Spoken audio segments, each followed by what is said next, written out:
93 millions d'anciens francs, ce qui veut dire que les places étaient chères, trop chères d'ailleurs à notre avis, car certaines places approchaient les 10 000 anciens francs. Intéressons-nous donc à cette rencontre et vous allez voir, vous avez vu tout de suite un premier centre à l'actif de la Juventus de Turin qui joue ici en maillot sombre à gauche en première mi-temps, maillot bleu si vous avez la couleur, et ici une belle sortie de Carnu inquiété par les attaquants italiens. Je vous donne d'ailleurs la composition de l'équipe d'Italie. Il y avait Zoff dans les buts, qui jouait à Naples il y a quelques années, qui a été transféré pour une somme record cette saison à la Juve. Il y avait Spinozzi, Marchetti, Furino, Morini, Salvador en défense, Cozio en avant, avec Anastasi, Capello et Haller, et en pointe, il y avait seulement Anastasi et Cucurella.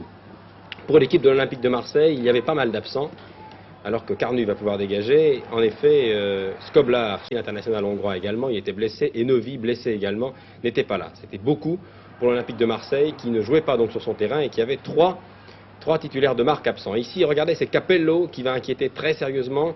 Une balle de Cucurella qui redonne à Capello, qui prend tout son temps et qui essayait de lober avec une balle plongeante, de surprendre le gardien Georges Carnu, qui était bien placé et qui avait pris la sage précaution. Titulaire de marque dont je vous parlais il y a un instant, Carnu, Lopez, Bosquier, Svanka, Kula. Buick, Grèce, Bonnel, Leclerc formaient un très bon rideau intermédiaire, et en avant il y avait Magnusson et Georges Franceschetti, tous les deux étaient en pointe. Ici d'ailleurs Magnusson qui essayait de tromper la défense de la Juventus de Turin. Ici Anastasi, nous sommes en première mi-temps et vous le voyez, ce sont les Italiens qui dominent. Ici Caudio qui était sans doute le meilleur, un des meilleurs Italiens pour ne pas dire le meilleur. Caudio qui essaie ici d'inquiéter Carnu, un tir fulgurant du pied gauche qui passe au...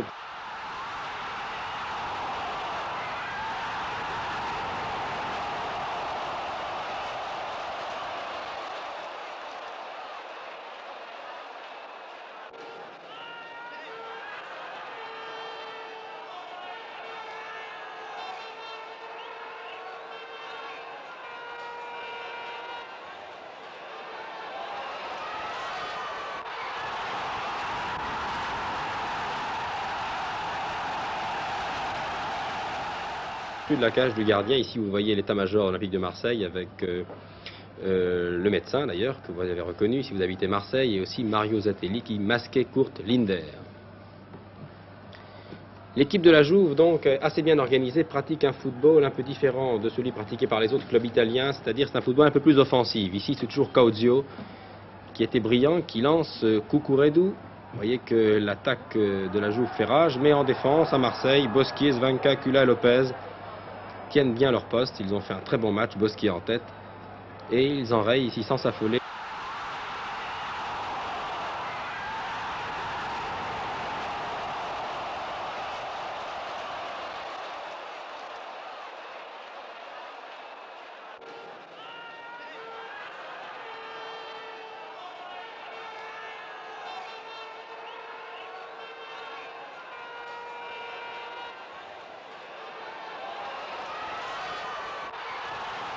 Et les attaques fougueuses des Italiens, supportées, vous le voyez, par de nombreux spectateurs. Près de 5000 Italiens étaient venus à Lyon. Les Marseillais, qui développent maintenant leur attaque avec un long centre du pied gauche de Lopez, qui n'inquiète pas la défense italienne. C'est encore les Marseillais qui sont inquiétants ici. Mais c'est une attaque qui ne donne rien. La Juventus de Turin repart avec Cozio à l'aile droite, Cozio, Capello, Anastasi, c'est l'attaque ici, Anastasi, l'attaque de Turin, encore Cucurella, centre contré par la défense marseillaise. Et regardez ici, c'est une tête de Capello qui frôle la barre transversale de Carnu.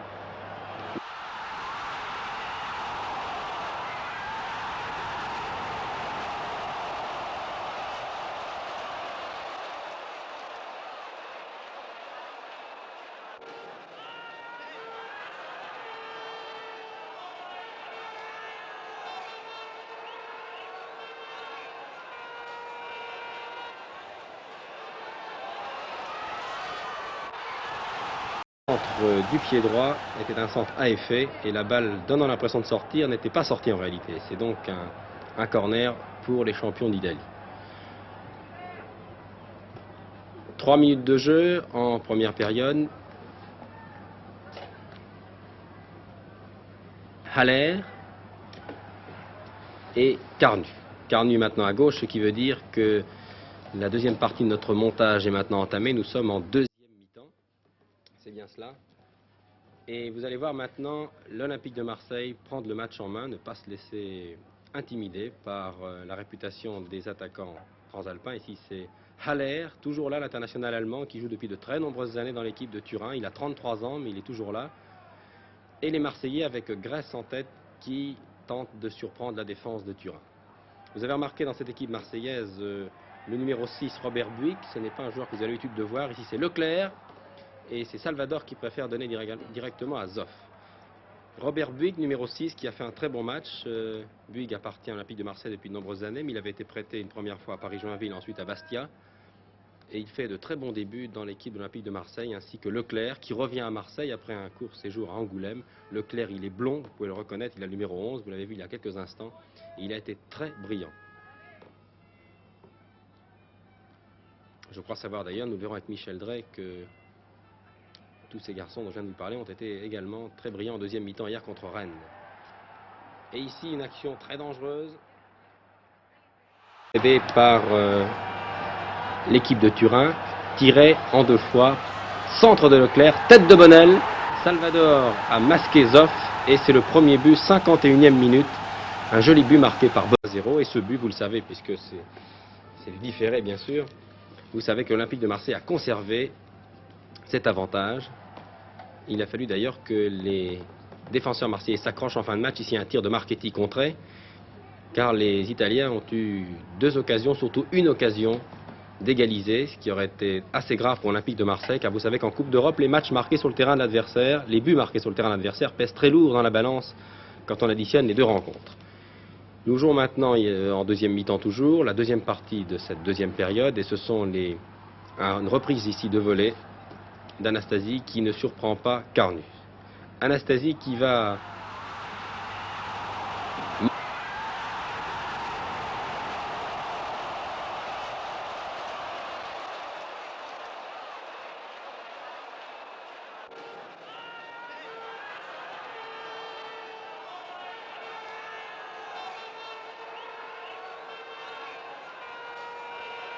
manquer un but immanquable dans quelques secondes.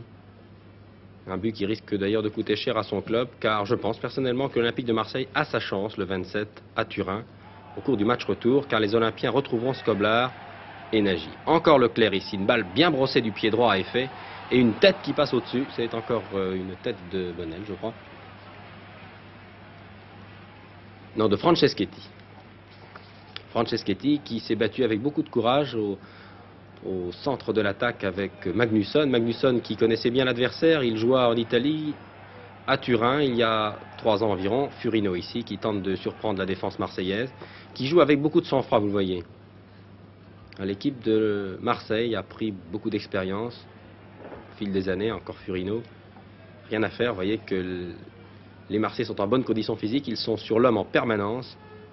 C'est d'ailleurs là-dessus que Kurt Linder avait insisté depuis le début. Exactement, exactement. Regardez un tir. Regardez, dans une seconde, je vous demande de bien suivre cette action, car elle va amener cette occasion en or pour l'équipe de la Jouve, avec Anastasie en conclusion, qui a manqué la cage de Carnu. On se demande comment. Salvador, numéro 6, le libéro. Salvador, près de 34 ans, toujours là. Un centre d'Anastasie bien intercepté par Bosquier, qui était impérial lui aussi. Vous voyez que les Italiens, là, jouent le tout pour le tout. Ils veulent absolument égaliser. Et une égalisation en Coupe d'Europe sur le terrain adversaire, c'est important, je vous l'ai dit. Un coup franc, sifflé par M. Bivesi, l'arbitre allemand de l'Est, qui n'a pas été toujours très heureux, mais les arbitres, eux aussi, ont des matchs où ils sont en moins bonne forme. C'est Spinozzi, Luchino Spinozzi, l'arrière, qui le tire. Un dégagement de la défense marseillaise. La balle revient pour Caudio, qui s'accroche ici avec Franceschetti. Toujours Caudio qui est jeune, il n'a que 22 ans. Caudio, il est l'ailier titulaire maintenant à l'équipe d'Italie. Anastasie qui tire du pied gauche, contré. Vous voyez que c'est le forcing là, de la Jouve en fin de match. Et Leclerc, très calme. Leclerc qui donne l'impression de courir très lentement, mais il se hâte lentement. C'est un faux lent, Leclerc. Et il est très clairvoyant sur un terrain. Et il fait un début de saison étonnant. au sein de l'équipe marseillaise. Encore Leclerc, qui avait été très brillant à Paris il y a 15 jours contre le Paris Football Club. Et puis Bonnel, Magnusson, prise avec Haller, numéro 11. Longue ouverture d'Haller. Et regardez bien comment Anastasie a raté cette balle. Reprise d'Anastasie, à côté, sur la gauche de Carnu. Anastasie se demande comment il a raté ce but. Et c'est une occasion en or pour la Jouve qui s'envole.